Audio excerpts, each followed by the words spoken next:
Hello বন্ধুরা, তো এটা বৃহস্পতিবারের ব্লগ। তো আমি এখানে মা লক্ষ্মীকে দিয়ে দিচ্ছি। আর বৃহস্পতিবারে কী হয় না, আমি আমার ঠাকুরের সব আসনটা চেঞ্জ করে দিই আর কি। ঠাকুরের কাপড় টাপড় সব চেঞ্জ করে দিই, রোজ করি না, আমি থার্সডেতেই সব চেঞ্জ করে দিই। তো এখানে আমার পূজা এখানে দিয়ে দিয়েছি আর কি। শেষ হয়নি, ভোগ লাগানি, শুধু ঘরটা বসিয়েছি এখানে ঠাকুর ঘরে এসে।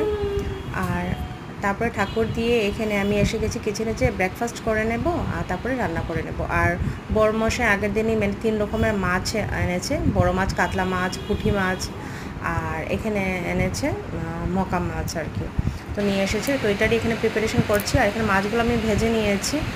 আর এখানে আমি পেঁয়াজ গ্রেট করে রেখেছি, আদা আর কিছু এখানে দেইনি, আর মশলা অ্যাড করে দিয়েছি। সব কিছু মশলা যেরকম হলুদ গুঁড়ো, লঙ্কা গুঁড়ো, জিরে গুঁড়ো, ধনে গুঁড়ো আর নুন দিয়েছি। তারপরে আর কাঁচা লঙ্কা এখানে চিড়ে দিয়ে দিয়েছি আর কি। তারপরে এখানে টমেটো অ্যাড করে দেবো। আমি গ্রাইন্ড করে নিই, এগুলো কিন্তু গ্রেট করে দিয়েছে। টমেটোও আমি মানে এরকম কেটে দিয়েছি আর পেস্ট করে নিই আর কি।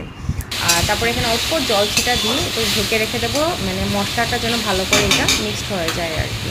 তারপরে এটা অল্প সময়ের জন্য আমি ঢেকে রেখে দেবো এখানে।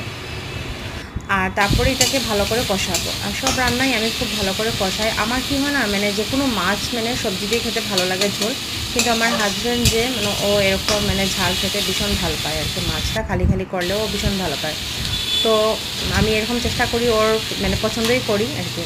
তো এখানে পুঁটি মাছগুলো আমি ঢেলে দিয়েছি, আর হালকা হাতে আমি ভালো করে এগুলোকে মিক্সড করে দেবো। যেহেতু ভালো করে ভেজেছি, ওটা ভাঙবে না, তাও হালকা হাতে ভালো করে মিক্সড করে দেবো। তারপরে আমি এখানে ঝোল দিয়ে দেবো আর কি।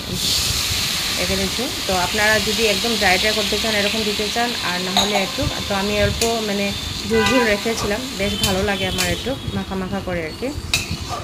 তো এই যে এখানে আমার হয়ে গেছে গিয়া। তারপরে যখন এটা ফুটে যাবে, তারপরে নামিয়ে নেব। আর কে কে এরকম আছেন আমার মতো, যে মানে রান্না করতে করতে মানে পাকঘর শুধু পরিষ্কার করতে থাকি? তো আমি এরকম করি, কোন সময় লাগে হাতটা জ্বালিয়ে নেব। আর কতবার এরকম হয়েছে, কত কিছু আমার হাতে গরম লেগে যায়। তো ছেলের জন্য এখানে পনির তরকারি করে নিয়েছে। অত মাছ খেতেই চায় না, আর এইসব তো ও খাবেও না আর কি। পুঁটি মাছ ওকে দেই না, আর ও খেতেও চায় না। জিওল মাছ যদি হয় তাও দেই ওকে আর কি আমি।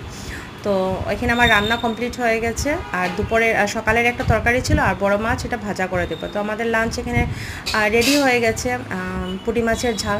তো কীরকম হয়েছে এটা দেখতে, খেতেও দারুণ হয়েছিল। আমার যদি ব্লগ ভালো লেগে থাকে, নিশ্চয়ই লাইক সাবস্ক্রাইব করবেন।